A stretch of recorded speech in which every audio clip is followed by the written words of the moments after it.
And stocks, you can see, are trading lower in the early going, down right now. The Dow off by 55 points. You've got financials, energy, technology stocks.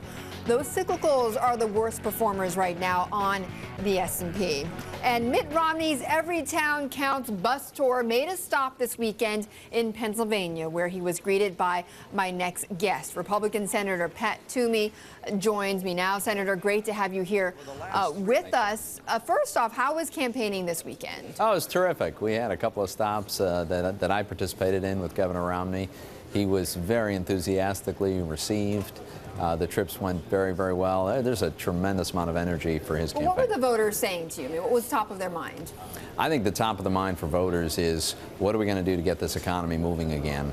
And it's very clear that President Obama's policies have failed us. They've given us the weakest recovery in living memory. We have far, far too few new jobs being created. Unemployment rate's way too high. And the president's plan is just to do more of the same. So people are pretty skeptical. But did those on the campaign trail, did they have some pointed questions for Mitt Romney on what he plans to do with the economy? You know, I'm sure there were some of those exchanges along the way. You know, but I think that Governor Romney has made it very clear the things that he wants to do: repeal the excessive and onerous regulation that's holding us back, get spending under control so that we're on a sustainable fiscal path, simplify and lower marginal tax rates so that we encourage economic growth. People get it. That's a strong recipe for a recovery, unlike what we've been seeing from this administration. We had on with us a guest earlier from a centrist Democratic think tank, a nonprofit called Third Way, and this is Jim Kessler. He's one of the founders of it. And this is what he said about why he thinks there is this gridlock over the budget and the economy. Let's be honest, if the economy doesn't do that well over the next couple months, that benefits challengers, that would benefit Romney. So I'm not saying Republicans are bad people. It's just not in their interest to cut a deal right now. Republicans are not bad people, Senator. This is great. What a concession. But what he, his point, of course, is that there is no interest among Republicans to find a solution. Here's the problem with this analysis. Which party has been offering solutions?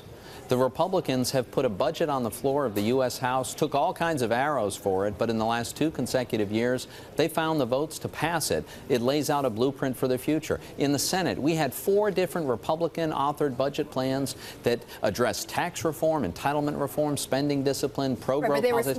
But they were tax cuts and spending cuts that just the Democrats could not agree to in all of those. The Democrats refused to even put an idea on the table. There is no Democrat budget in the Senate. President Obama proposed the budget, and it was so unserious a document that he got precisely 0 votes in both the Senate and the House.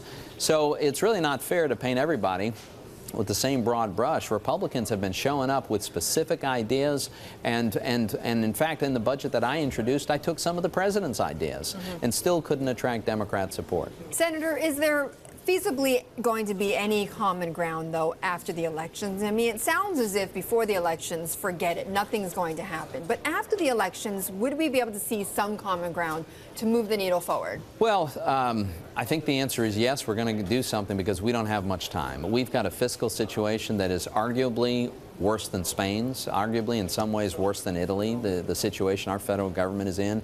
So the markets will force us to do something if we don't have the good sense. Absolutely right. If we don't have the good sense to do it sooner. If Governor Romney wins, which I think is likely, and Republicans take control of the Senate, we'll pass a budget resolution that'll allow us to start to bend the growth curves on some of the unaffordable programs, have some pro-growth tax reform, get our fiscal house in order, and we'll push back some of the excessive regulations.